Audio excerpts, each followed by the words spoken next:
Hello, I'm Renate Zangl, a language researcher and author of the Griffin House book, Raising a Talker, Easy Activities for Birth to Age 3.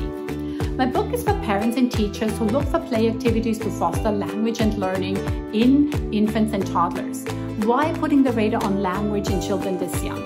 Science tells us that toddlers with strong language skills at the ages of 2 and 3 are doing well when entering kindergarten and even when entering school and beyond. They have an advantage in language, but also in thinking, problem solving, and even in math. So strong language skills early on build strong brains that shape children's future learning and lives.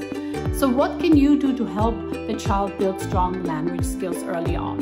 The best is to have lots of language-rich back and forth conversations between you and the child, where you really make an extra effort, go an extra mile to keep the conversation going. So my book is full of play activities and also science-based tips on strategies on how you can do so. I'm gonna share 3 tips and strategies with some games here.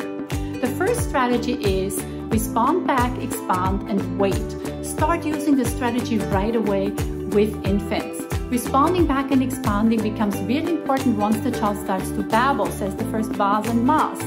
So engage in babbling duets where you babble back, you talk back in real words and expand on what the child says.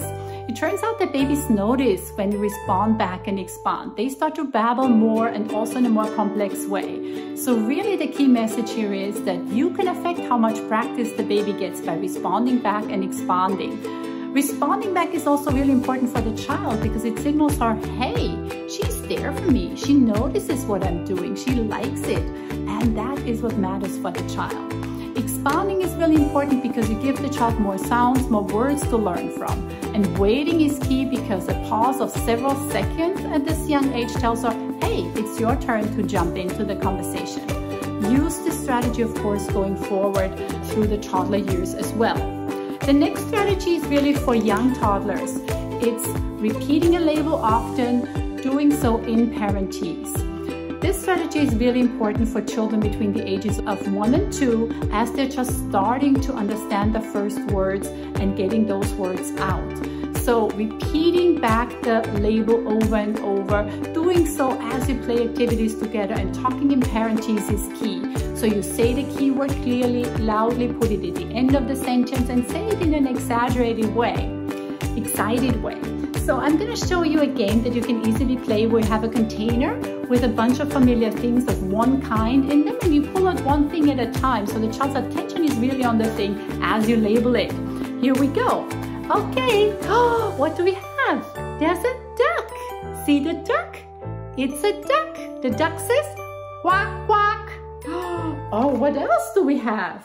Oh, there's another duck. A duck. That duck says quack, quack. Duck. And another duck.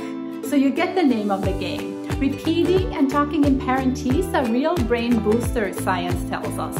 And so be sure to use this strategy as often as you can. That really helps children build their first vocabulary. The third strategy is asking questions, describing things, and giving choices. This is a fun strategy to use in your day-to-day playtime where you really foster language, thinking, and also children's imagination. Get a bag with familiar things, get a microphone, and play the game being a reporter. So my microphone is here. I'm gonna ask a bunch of questions and engage the child. So you ask the name of something. What's that? If the child doesn't answer, give choices. Is it a banana or is it a ball? Ask what we can do with it. What can you do with a ball? You can give choices if the child doesn't answer. Then describe also things. Is it oval or is it round? Is it round like a circle? Also ask challenging questions about language. What do we call a ball we play soccer with? Is it a tennis ball or is it a soccer ball?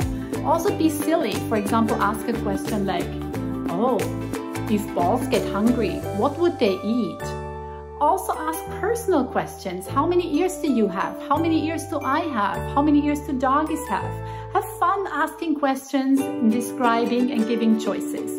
Talk and engage in language. Having these language-rich conversations is now more important than ever before because the pandemic has caused language skills to suffer even in young children. So talk more, engage more, have fun, playing these games, and you find more tips and strategies in my book Together with Games.